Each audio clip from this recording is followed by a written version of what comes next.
Hi dear students, today we are going to see the next chapter 28 Company Secretary Nirma Chailer. Company Secretary Nirma Chailer. A company is an artificial being, though a company is a legal entity. It has no physical personality, such as neither a mind nor body of its own. Though not visible, company having an image and appearance exists only with its rules and by law. Any company cannot act by itself. It needs one or group of people to operate it. Besides operating the company, there are number of functions holding responsibility and need to take care, such as directing the workforce towards productivity, managing the smooth functioning, supervising the overall performance of the company. The person who is responsible for the general performance of an organization is called company secretary. The key managerial personnel who run a company is called with a different title vice versa, directors, managers or secretary. நிருமஸ் அப்படிங்கிறது என்ன அப்படின்னு பார்த்தீங்கன்னா, நிருமம் அப்படின்றது இந்த சட்டத்தால் உருவாக்கப்படுற ஒரு புனைவு நபராக இருப்பினும் அதற்கான தனி மசோதா அல்லது உடல் கட்டமைப்புடன் கூடிய தனி ஆளுமையோ கிடையாது. நிருமம் தனது அன்றாட நடவடிக்கைகளை தானே நிர்வகித்து கொள்ள முடியாது. நிருமம் என்ன பண்ண முடியாது, டெய்லி நடக்கக்கூடியதை அவங்களாவே நிர்வகிக்க முடியாது. அந்த நிறுவனத்தை செயல்பாடுகளை மேற்கொள்ளவும் அதனை மேற்பார்வை செய்யறதுக்கு ஒரு தனி நபரோ அல்லது ஒரு குழுவோ தேவைப்படுது அந்த நிறுவனத்துக்கு. இந்த நிறுவனத்தின் இயல்பான நடவடிக்கைகளை மட்டும் இல்லாமல் அதனுடைய பல்வேறு காரணிகளை அந்த நிறுவனத்தின் இலக்கை நோக்கி இயக்கவும் அந்த நிறுவனத்தின் ஒட்டுமொத்த செயல்களை சீரிய முறையில் செயல்படுத்தவும் திறன்களை மேற்பார்வை செய்யவும் இந்த பொறுப்புள்ள ஒரு நபரை அல்லது ஒரு குழுவோ தேவை. இந்த பணியை நிறைவேற்றுறதுக்கு பொறுப்புள்ள நபர்களை முக்கிய நிர்வாகிகள், அதாவது கீ மேனேஜர் பர்சன் அப்படின்ட்டு நம்ம சொல்கிறோம். இத்தகைய சிறப்பு நிர்வாகிகளை இயக்குநர்கள், மேலாளர்கள், செயலாளர்கள் என பல பெயர்களையும் நம்ம அழைக்கலாம். The word secretary has organized in Latin. The Latin word secretarius, which means secret. As we know, secret refers to something which is not disclosed and kept in confidential. Some information should be kept very confidential in all the companies. Hence, a person is appointed to perform activities which are confidential in nature and manage the day-to-day business of the company. The person who steers the company holding the administrative, financial and overall performance of the company is called company secretaryship. Secretary என்ற சொல் secretarius என்ற Latin வார்த்தையிலிருந்து பெறப்பட்டது. இதன் பொருள் என்ன அப்படின்னு பார்த்தீங்கன்னா, சீக்ரெட் அதாவது ரகசியம். இந்த நிறுவனத்தோடைய நிர்வகிக்கக்கூடிய மற்றும் நிதி சார்ந்த அனைத்து செயல்பாடுகளையும் குறித்து வெளியிட முடியாத சில ரகசிய தன்மை இருக்கக்கூடிய செயல்பாடுகளை ரகசியமாக செய்து முடிக்க பணி அமர்த்தப்படக்கூடிய நபர் தான் யாருன்னு சொல்கிறோம், நிறுவன செயலாளர், அதாவது கம்பெனி செக்ரட்டரி அப்படின்ட்டு நம்ம அழைக்கிறோம். இந்த நிறுவனத்துடைய கொள்கைகள் குறித்து ரகசியங்களை காக்கிறது, அந்த நிதி சார்ந்த முடிவுகளை எடுக்கிறது, அந்த பணியாளர்களுடைய தேவைகளை பூர்த்தி செய்கிறது போன்ற முக்கிய பொறுப்புகள் அந்த நிறுவன செயலருக்கு இருக்குது. அந்த நிறுவனத்துடைய ஒட்டுமொத்த நிறுவனத்தின் செயல்பாடுகளை இயக்கக்கூடிய நபரே அந்த நிறுவன செயலர் அப்படின்னு நம்ம அழைக்கிறோம். Then next one, definition of company secretary. நிறுவன செயலர் வரைவிலக்கணம். According to Section 2, Subsection 24 of the Companies Act 2013 defines company secretary or secretary means any individual possessing the prescribed qualification appointed perform the duties which may be performed by a secretary under this act and any other ministerial or administrative duties. அதாவது இந்த நிரும சட்டம் 2013 பிரிவு 2 உட்பிரிவு 24 படி அந்த நிருமச் செயலர் என்பவர் ஒரு நிருமத்துடைய அமைச்சராக அல்லது நிர்வாக பணிகளை செய்து முடிக்க தேவையான அனைத்து தகுதிகளையும் பெற்றிருக்கக்கூடிய ஒரு தனி நபரை அந்த நிருமச் செயலர் அப்படின்ட்டு நம்ம சொல்லலாம். Then next, according to explanation from Oxford Dictionary, a secretary is a person who is employed to conduct correspondence on behalf of an individual or a company and also to execute filling, documentation and administrative function. Oxford டிக்ஷனரியில் என்ன சொல்லியிருக்காங்க அப்படின்னு பார்த்தீங்கன்னா, அந்த செயலர் என்பவர் ஒரு தனிப்பட்ட நபருடைய அல்லது அந்த நிறுவனத்தின் சார்பாக பிற நபரிடம் தொடர்பு கொள்ளவும், ஆவணங்களை சேகரிக்கவும், கோப்பிடவும், மற்ற நிர்வாக பணிகளை மேற்கொள்ளவும் பணியமர்த்தப்படும் நபரை நிருமச் செயலர் அப்படின்ட்டு சொல்லுவோம். என்ன அப்படின்றாரு, ஒரு நபரை அல்லது நிறுவனத்தின் சார்பாக பிற நபரிடம் தொடர்பு கொள்கிறதுக்கு, அந்த ஆவணங்கள் சேர்க்கறதுக்கும், அந்த சேர்த்த ஆவணங்களை ஃபைல் பண்ணுறதுக்கும், அந்த நிர்வாக பணிகளை மேற்கொள்கிறதுக்கு ஒரு நபரை நம்ம யாருன்னு சொல்கிறோம், நிருமச் செயலர், அதாவது கம்பெனி செக்ரட்டரி அப்படின்னு சொல்கிறோம். ஒரு தனி நபர் மட்டுமே அந்த நிருமச் செயலராக பணியாற்ற முடியும். தனி ஒரு ஆள் தான் நிருமச் செயலராக பணியாற்ற முடியும். ஒரு நிறுவனமோ சங்கமோ குழுவோ அல்லது அமைப்புகளோ ஒரு நிறுவனத்தின் செயலராக பணியாற்ற முடியாது. ஒரு கம்பெனியை என்ன ஒரு தனிநபர் மட்டும்தான் செயல்பட முடியுமே ஒழிய ஒரு கம்பெனியாவோ குழுவாவோ அமைப்பாவோ அதை என்ன பண்ண முடியாது, செயல்பட முடியாது. Then next one, qualification of company secretary, நிருமச் செயலரின் தகுதிகள். Since the amendment of the Companies Act in 1994, only a person having prescribed qualification can be appointed secretary of a company. Apart from the secretary qualification, he should also have other qualification as may be necessary to conduct the affairs of the company. அந்த 1994 அந்த ஆண்டில் அந்த நிருமச் சட்டத்தில் சில திருத்தங்கள் செய்யப்பட்டது. அதன்படி அந்த சில சட்டம் சார்ந்த முக்கிய தகுதிகளை அந்த நிரும செயல் பெற்றிருக்க வேண்டும். அந்த நிருமத்துடைய பல வகையான செயல்பாடுகளையும் சூழ்நிலைக்கு ஏற்ப சமாளிக்க சட்டப்பூர்வமான தகுதிகளை தவிர மற்ற பிற தகுதிகளையும் அவர் பெற்றிருக்க வேண்டும். அந்த நிருமச் செயலர் பெற்றிருக்க வேண்டிய சட்ட தகுதிகளை என்னென்ன அப்படின்ட்டு நம்ம பார்ப்போம். First, statutory qualification. According to section 2 subsection 45 of the Companies Act 2013, a company secretary must possess the qualification prescribed by the central government from time to time. The qualification prescribed by the company secretary's qualification rules 1975 for the secretary of the company. அதாவது first என்ன அப்படின்னு பார்த்தோன்னா, statutory qualification, அதாவது சட்டப்பூர்வ தகுதிகள். இந்த இவைகள் மட்டும் இல்லாமல் அந்த நிருமச் சட்டம் 2013 பிரிவு 2 உட்பிரிவு 45 படி அந்த மத்திய அரசு அவ்வப்போது வரையறுக்கக்கூடிய தகுதிகளையும் ஒரு நிருமச் செயலர் பெற்றிருக்க வேண்டும்.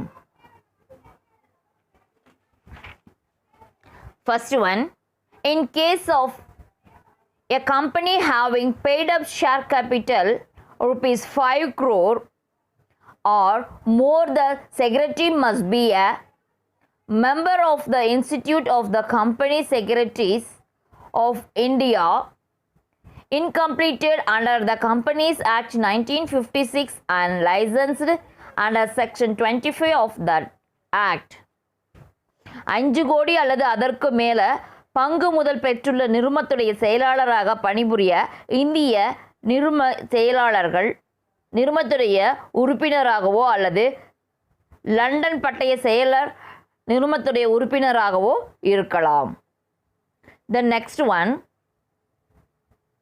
a person who is a member of the Institute of Chartered Secretary of London shall also be eligible for appointment as secretary of such a company.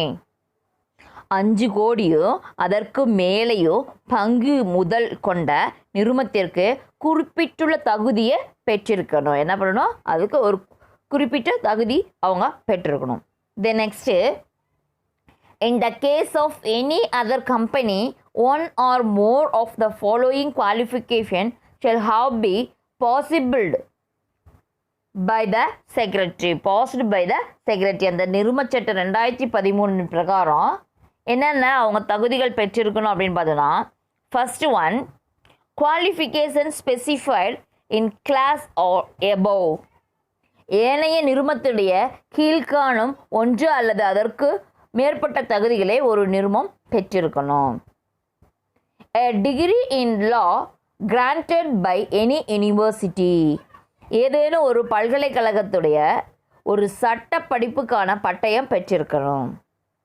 Then membership of the Institute Chartered Accounts of India. இந்திய பட்டய கணக்கர் நிறுவனத்தில் உறுப்பினராக இருக்கணும். The next, members of the Institute of Cost and Works Accounts of India. இந்த இந்திய அடக்க விலையில் அந்த பணியாளர்கள் கணக்கர், அதாவது அந்த நிறுவனத்துடைய உறுப்பினராக இருக்கணும். The next, a postgraduate degree or diploma in management or commerce granted by any university or the Indian Institute of Management. இந்த வணிகவியல் அல்லது மேலாண்மை துறையில் ஒரு முதுகலை பட்டய படிப்பு அல்லது டிப்ளமோ தகுதி பெற்றிருக்க வேண்டும். Then next, a diploma in company law granted by any Indian law institute. ஏதேனும் ஒரு இந்திய நிறுவன வழங்கிய அந்த நிறுவன சட்டத்தில் ஒரு டிப்ளமோ தகுதியை பெற்றிருக்க வேண்டும்.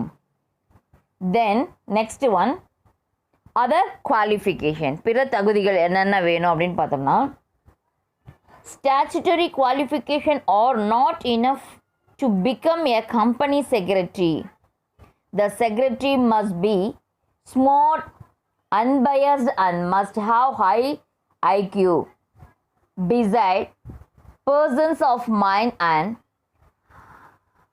amiable personality, having reasonable proficiency in speaking and writing in different regional languages is an added qualification of a secretary.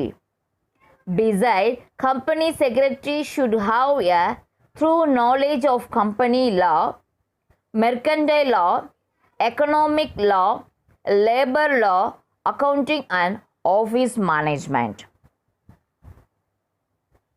இப்போ நெக்ஸ்ட் என்ன சொல்கிறாங்க, பிற தகுதிகள் என்னென்ன இருக்குது அப்படின்னு பார்த்தோம்னா, அந்த நிறுவன சட்டம் பற்றிய அறிவு, அதாவது நாலேஜ் ஆஃப் த கம்பெனி அவங்களுக்கு தேவை. இந்த நிறுவன சட்டம் மிகவும் சிக்கலானது, மேலும் அடிக்கடி திருத்தத்துக்கு உட்படுத்தப்படுது. அந்த நிறுவன சட்டம் 2013 என்ன சொல்லியிருக்காங்க அப்படின்னா, சமீபத்தில் விதிகள் மற்றும் வழிகாட்டுதலை பற்றிய அந்த நிறுவன செயலர் முழுமையாக அறிந்திருக்கணும்.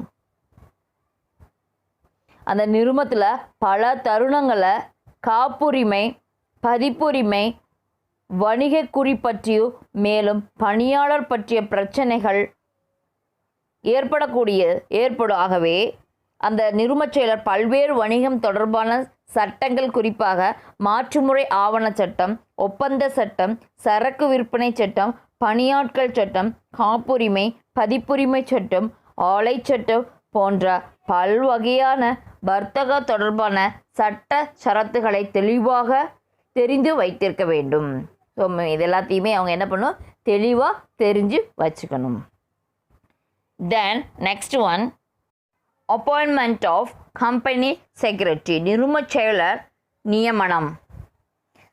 As per section 2 subsection 24 203 204 of Companies Act 2013, the provision regarding appointment of the company secretary or every issued company must have full-time company secretary. நிறுவனச் சட்டம் 2013 பிரிவு 203 204 படி ஒவ்வொரு பட்டியலிடப்பட்ட நிறுவனமும் ஒரு முழு நேர செயலரை பணி நியமனம் செய்ய வேண்டும். யாரை பணி நியமனம் செய்யணும்? ஃபுல் டைம் கம்பெனி செக்ரட்டரியாக பணி நியமனம் செய்யணும். தென் every unlisted company and every private company having a paid up capital of rupees 5 crore or more must also have a full time secretary. இந்த பட்டியலில் இல்லாத மற்றும் 5 கோடி அல்லது அதற்கு மேல் பங்கும் முதல் உடைய தனி நிறுவனமும் ஒரு முழு நேர செயலரை பணி நியமனம் செய்திருக்க வேண்டும். Only an individual who is a member of Institute of Company Secretaries of India can be appointed as a company secretary. இந்திய நிறுவன செயலாளர்கள் அந்த நிறுவனத்தின் உறுப்பினராக உள்ள ஒரு தனி நபரை மட்டுமே அந்த நிறுவன செயலராக பணி நியமனம் செய்ய முடியும் என்றதை நினைவில் கொள்ளணும். அந்த நிறுவன செயலரை தோற்றுவிப்பாளரால் அல்லது இயக்குனர் அவையால் நியமனம் செய்ய முடியும். யாரால்? அந்த தோற்றுவிப்பாளரால் நியமனம் செய்ய முடியும். By the promoters, the first secretary of a company is appointed by the promoters at pre-incorporation stage and such name is mentioned in the articles of association. இந்த நிறுவனம் தோற்றுவிப்பாளரால் நிறுவனம் கூட்டுருவாக்கம் செய்யும் நிலையில் அந்த நிறுவனம் தோற்றுவிப்பாளர் நிறுவனம் முதல் செயலாளரை பணி செய்ய நியமிப்பார். அந்த இச்செயலருடைய பெயர் நிறுவன சங்க நடைமுறை விதியிலும் மற்ற மூல ஆவணங்களிலும் பதியப்படும். அவருடைய நேம் என்னாகும்? முக்கிய செயல்களையும் அந்த ஆவணத்திலையும் பதியப்பட்டு இருக்கும். Then by the first board of director. After the company has been registered, the first board of directors appoints the secretary at the first board meeting. The board of directors can continue the existing secretary appointed by promoters or can appoint a new company secretary. முதல் இயக்குனர் அவரையால் இந்த செயலர் நியமனம் நிறுவனம் கூட்டுருவாக்கம் செய்யப்பட்ட பின்னர் அந்த நிறுவனத்துடைய முதல் இயக்குனர் அவையில் முதல் கூட்டத்தில் அந்த நிறுவன செயலர் அந்த பணி நியமனம் செய்யப்படுவார். சில சூழ்நிலையில் தோற்றுவிப்பாளரால் நியமிக்கப்பட்ட செயலரையே தொடர்ந்து செயலராக நியமிக்கப்படலாம் அல்லது புதிய செயலரையும் பணிக்கு அமர்த்தலாம். These are all the appointment of company secretary. இதுதான் என்ன அப்படின்னா அந்த நிறுவன செயலர் நியமனம். Then next one, functions or duties of company secretary. நிறுவன செயலருடைய பணிகள் மற்றும் கடமைகள். Functions of the company secretary may be discussed under 2 headings. அந்த நிறுவன செயலருடைய பணிகளை கீழ்காண 2 பிரிவுகளாக வகைப்படுத்தலாம். என்னென்ன அப்படின்னா first statutory function or duties and non statutory function or duties. சட்டப்பூர்வமான பணிகள் அல்லது கடமைகள், சட்டப்பூர்வமற்ற பிற பணிகள் அல்லது கடமைகள். ஃபர்ஸ்ட் ஒன் ஸ்டாச்சுட்டரி ஃபங்க்ஷன், சட்டப்பூர்வமான பணிகள். As the principal officer of the company, the secretary must observe all the legal formalities in respect of the provisions of the Companies Act and other laws. For example, Income Tax, Stamp Act, Sales Tax Act, etc., which have a bearing on the activities of the company. அதாவது அந்த உயர்நிலை நிர்வாகிகள் ஒருவராக இருக்கும் செயலர் அந்த நிறுவன சட்டத்தில் மற்றும் பிற சட்டங்களில் வருமான சட்டம், அஞ்சல் முத்திரை, விற்பனை சட்டம் இதெல்லாம் இதில் எல்லாம் கூறப்பட்டுள்ள சட்ட நடைமுறைகளுக்கு உட்பட்டு அந்த நிறுவனத்துடைய அனைத்து செயல்பாடுகளையும் மேற்கொள்ள வேண்டிய அந்த நிறுவன செயலருடைய சட்டப்பூர்வமான பணிகளாகும். According to Companies Act 2013, first one, to sign document and proceeding requiring authentication by the company. அந்த நிறுவனத்துடைய அங்கீகாரம் தேவைப்படும் அனைத்து ஆவணங்களையும் அந்த நிறுவனத்தின் சார்பாக கையொப்பமிடுவது. Then to maintaining share registers and register of director and of contacts. இந்த பங்குகள் குறித்த ஆவணங்கள், இயக்குநர்கள் மற்றும் ஒப்பந்தங்கள் தொடர்பான ஆவணங்களை பராமரித்தல். The next, to give notice to register for increase in the share capital. பங்கு முதல் தொகையை அதிகரிப்பது குறித்த அறிவிப்பை நிறுவன பதிவாளரிடம் கொடுத்தல். The next, to deliver share certificate of allotment within 2 months after transfer. பங்குகளை மாற்றியதிலிருந்து 2 மாதத்திற்குள் பங்கு ஒதுக்கீட்டு சான்றிதழை அளிக்கணும். The next, to sign and send annual return. ஆண்டு அறிக்கையில் கையொப்பமிட்டு அனுப்பணும். The next, to make a statutory declaration for receiving certificate of commencement of business. அந்த தொழில் தொடக்க சான்றிதழை பெற தேவையான உறுதிமொழிகளை அளிக்கணும். Then next, to send notice of general meeting to every member of the company. ஒவ்வொரு பங்குதாரருக்கும் ஆண்டு பொதுக்கூட்டம் குறித்த அறிவிப்பை அனுப்பணும். The next, to make statutory books. சட்டமுறை ஏடுகளை தயாரிக்கணும். The next, to prepare minute of every general meeting and board meeting within 30 days. ஒவ்வொரு பங்குதாரர்களும் ஆண்டு பொதுக்கூட்டம் மற்றும் இயக்குநரவை கூட்டங்களுக்கான கூட்ட நிகழ்ச்சி குறிப்பு 30 நாட்களுக்குள் தயாரிக்க வேண்டும். The next, to file a resolution with the register.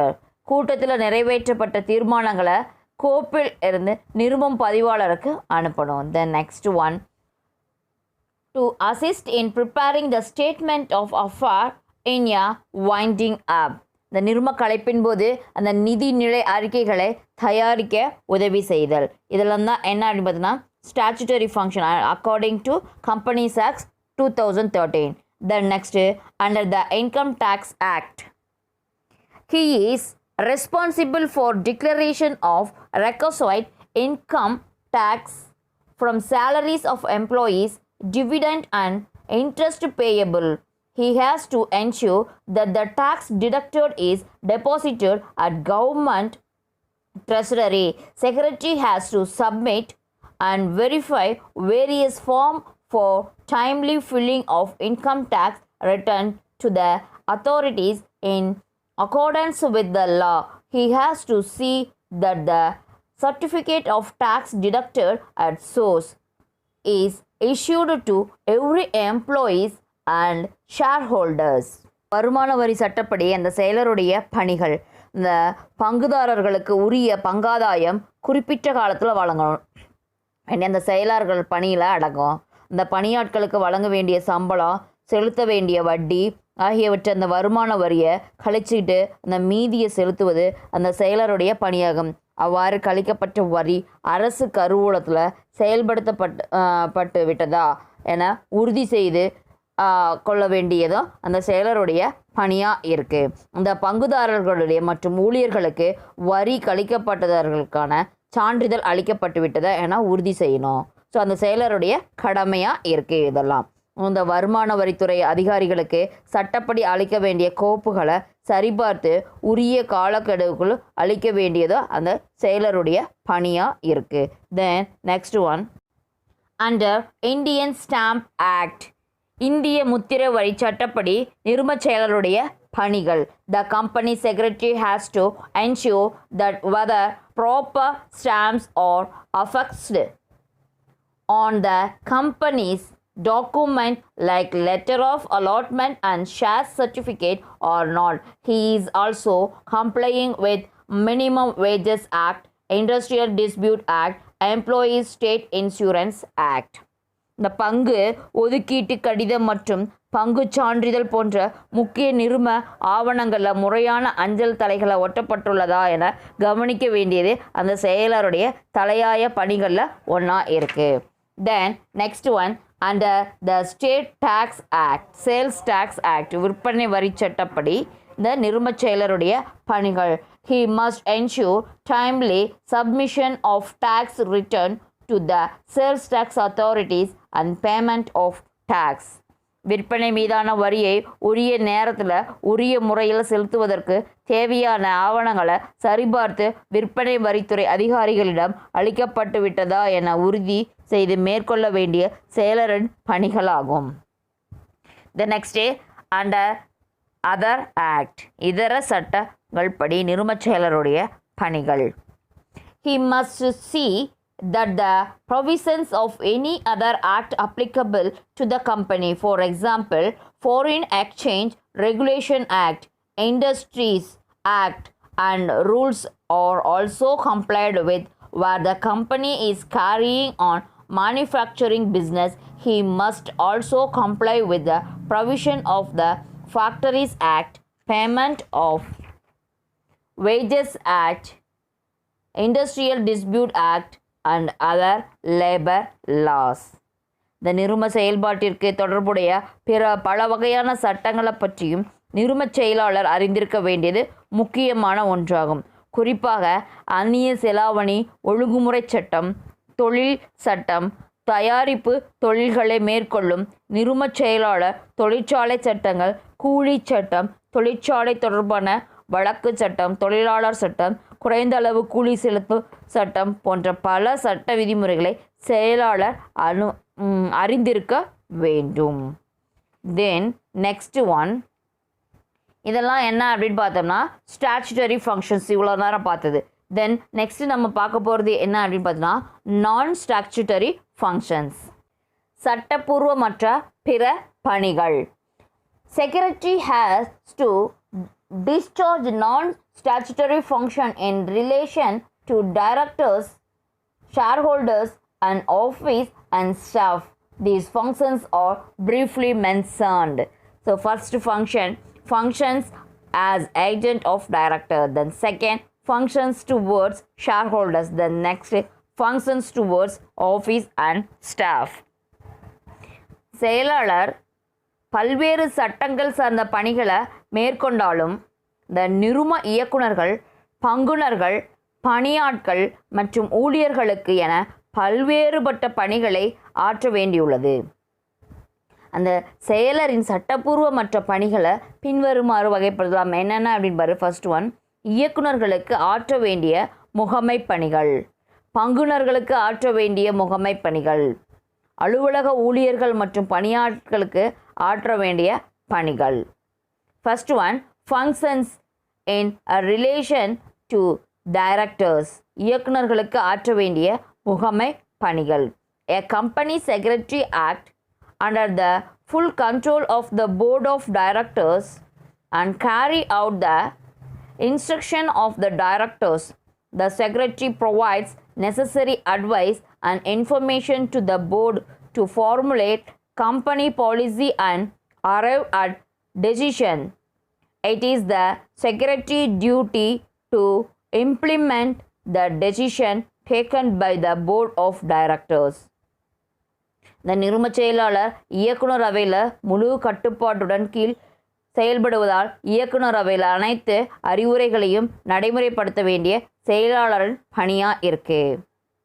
The duties of the secretary include arranging board meeting, issuing notice and preparing agenda of such meetings, regarding the attendance of the directors and the minute and resolution of the meeting in consultation with the chairman.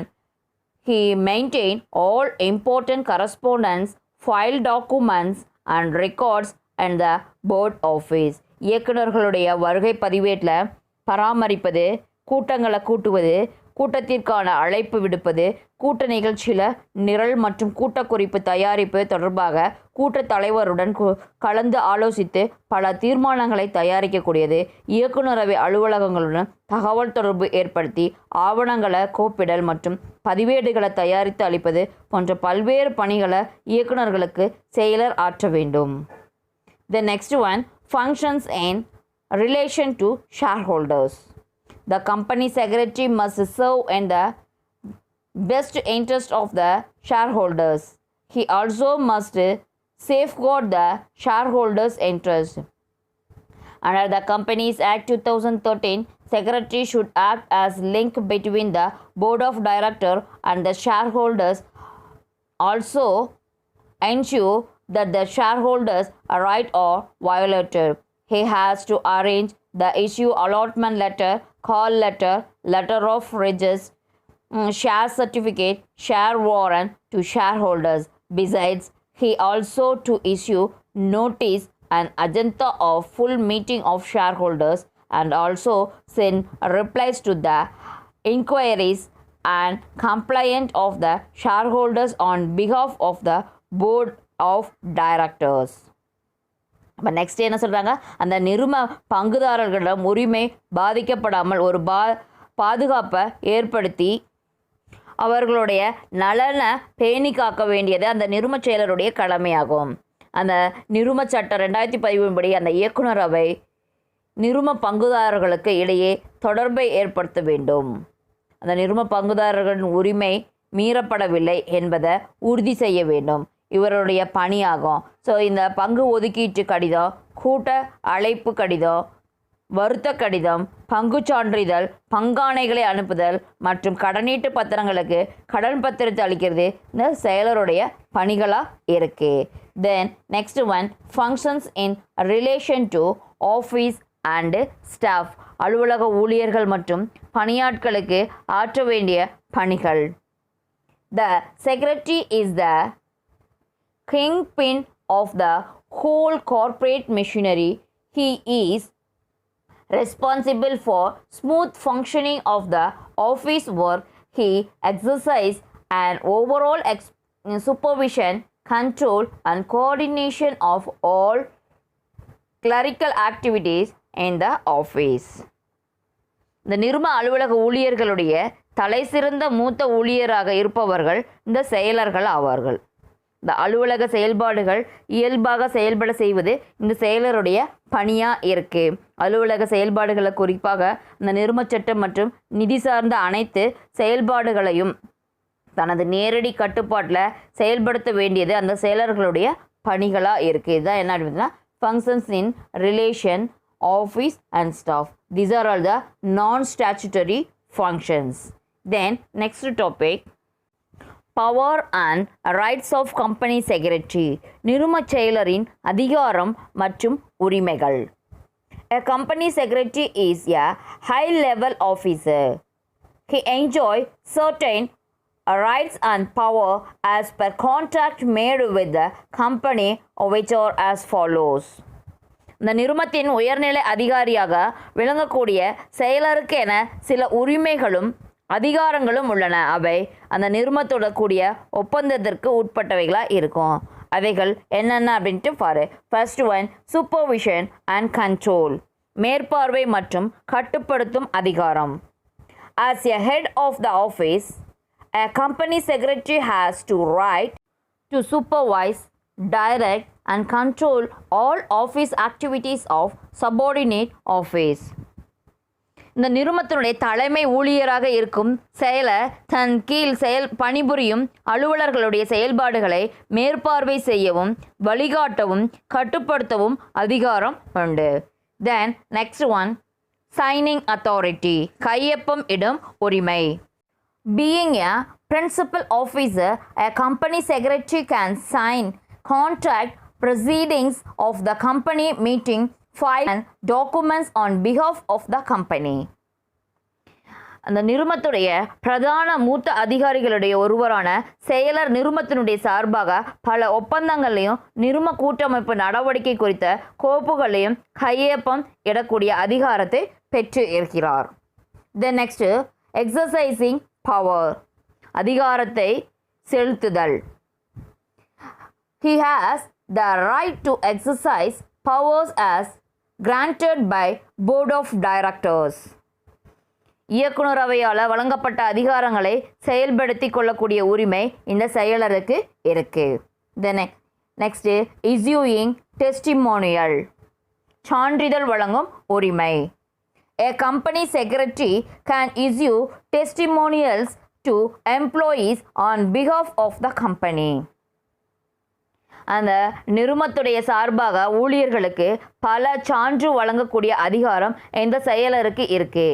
பங்கு சான்று, ஊதியம் போன்ற சான்றுகளை வழங்குறதுக்கான அதிகாரம் இருக்கு. Then next claiming security and damage ஊதியம் மற்றும் இழப்பீடு கோரும் உரிமை. As per contract, he has the right to claim his salary and other allowances. He can also take legal action against the company if there is any breach of contract before his service or terminated. He can demand a reasonable notice and claim damages for his wrongful dismissal.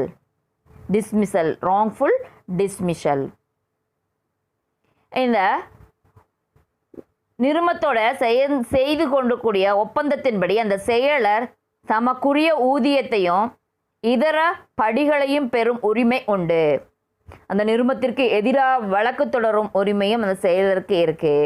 இந்த பணி நீக்கம் செய்யப்படும் முன்னர் அதற்கான விளக்கம் தாக்கிய அறிக்கையை கேட்டு பெறக்கூடிய உரிமையும் உண்டு. அந்த பணி நீக்கத்திற்கான இழப்பீட்டை பெறக்கூடிய உரிமையும் அந்த செயலருக்கு உண்டு. தி நெக்ஸ்ட் ப்ரொஃபஷனல் creditors முன்னுரிமை கடனீந்தோர். During winding of a company secretary can claim his legal dues on a preferential basis. இந்த நிறுவனத்தை கலைக்கும் போது அந்த நிறுவன செயலர் தமக்கு சேர வேண்டிய சட்டப்பூர்வமான நிலுவைத் தொகையை முன்னுரிமை கடனீந்தோரை பல பெற்றுக்கொள்ளக்கூடிய உரிமை அந்த செயலருக்கு இருக்கு. தென் attending meeting. He has the right to be physically present in the meeting of the shareholders and board of directors. அந்த கூட்டத்தில்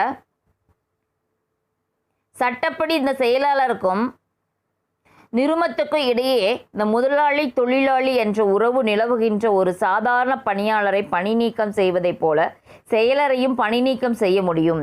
எந்த ஒரு நேரத்திலும் செயலரை பணி நீக்கம் செய்ய இயக்குனர் அவைக்கு முழு அதிகாரம் உண்டு. இயக்குனர் அவைக்கு என்ன இருக்கு? முழு அதிகாரமும் இருக்கு. These are all the powers and rights of company secretary. நிறுவன செயலரின் அதிகாரமும் உரிமையும் ஆகும். Then next one, removal or dismissal of company secretary. நிறுவன செயலரை நீக்குதல். In accordance with the law governing relationship between a master and servant, company secretary may be dismissed like an ordinary servant of a company. The board of directors of a company has absolute direction to remove a company secretary or to terminate his service at any time for any reason or without any reason. Generally, secretary may be termed under the following situation. இந்த நிறுவனத்தினுடைய செயலருக்கு உள்ள உறவு முதலாளி மற்றும் ஊழியர் உறவே ஆகும். எனவே ஒரு சாதாரண ஊழியரை பதிவு நீக்கம் செய்வதைப் போலவே இந்த நிறுவன செயலரை பணியிலிருந்து ஏதேனும் காரணத்திற்காகவோ அல்லது எக்காரணமும் இல்லாமலோ எந்த நேரத்திலும் பணி நீக்கம் செய்ய இயக்குனர் அவைக்கு அதிகாரம் உண்டு. இது எப்படிலாம் பணி நீக்கம் செய்யலாம் அப்படின்னு பார்த்தா, first one, when his term of appointment has expired. பொதுவாக என்ன, இந்த செயலருடைய பணி முடிவுடைந்தவுடன் பணி நீக்கம் செய்யலாம். Then next, when he is given a proper notice of dismissal as per the terms of agreement of employment. அந்த செயலர் உடன்படிக்கை விதிமுறைகள் மீறும்போது உரிய அறிவிப்பு மூலம் பணி நீக்கம் செய்யலாம். The next, when he make a secret profit. இந்த செயலர் ரகசிய லாபம் ஈட்டினால் பணி நீக்கம் செய்யலாம். The next, where he is found to be guilty of moral turpitude, negligence, disobedience, incompetence. அப்போ அவங்க என்ன பண்ணுறாங்க, அந்த செயலர் ஒப்பந்தத்தை மீறி ஒழுங்கீன நடவடிக்கையில் ஈடுபடும் போதும் ஒத்துழைக்காமல் இருக்கும் போதும் தகுதி இல்லாமல் இருக்கும்போதும் அந்த பணி நீக்கம் செய்யப்படலாம். அந்த நிரந்தர இயலாமை போன்ற காரணங்களால் அவங்கள என்ன பண்ணலாம், பணி நீக்கம் செய்யலாம். Then when he misconduct himself, செயலர் தவறான நெறிமுறையின்றி நடக்கும்போது. Where he suffer from permanent mental and physical disabilities. அவர் என்ன பண்ணுறாரு, பர்மனண்ட்டாகவும் ஃபிசிக்கலாகவும் டிசேபிலிட்டியாக இருக்கும்போது அவரை என்ன பண்ணால் டிஸ்மிசல் ஆர் ரிமூவல் பண்ணலாம். These are all the dismissal or removal of company secretary, நிறுவன செயலரை நீக்குதல். Then next one, company meeting, நிறுவன கூட்டங்கள். A company meeting must be convened and held in perfect compliance with the various provisions of the act and the rules formed thereunder. It is essential that the business dealt with the meeting should be validity transacted and not liable to be questioned later due to any irregularity. ஒரு நிறுவனத்துடைய கூட்டம் என்பது பல வகையான சட்ட விதி கூறுகளை உட்பட்டு முறையான வகையில் ஒருங்கிணைக்கப்படும் அந்த நபர்களுடைய குழுவை கூட்டம் எனலாம். ஒரு நிறுவனம் தன்னுடைய செயல்பாடுகள் குறித்து பல முடிவுகளை எடுக்கணும். பல வகையான கூட்டங்களை குறிப்பிட்ட கால இடைவெளிகளை ஒரு முறை கூட்ட வேண்டியது அவசியமாது. அந்த நிறுவன கூட்டங்கள் சட்ட சரத்துகளுக்கு உட்பட்டு எவ்வித ஒழுங்கீனத்தையும் மீறாமல், எந்த ஒரு ஒழுங்கீனத்தையும் மீறாமல் இருக்கணும், முறையால் நடைபெற்று என உறுதி செய்ய வேண்டியது அந்த செயலருடைய கடமையாக இருக்குது. These are all the company meeting, இந்த நிறுவனத்துடைய கூட்டங்கள் ஆகும். Okay, we will meet in next class.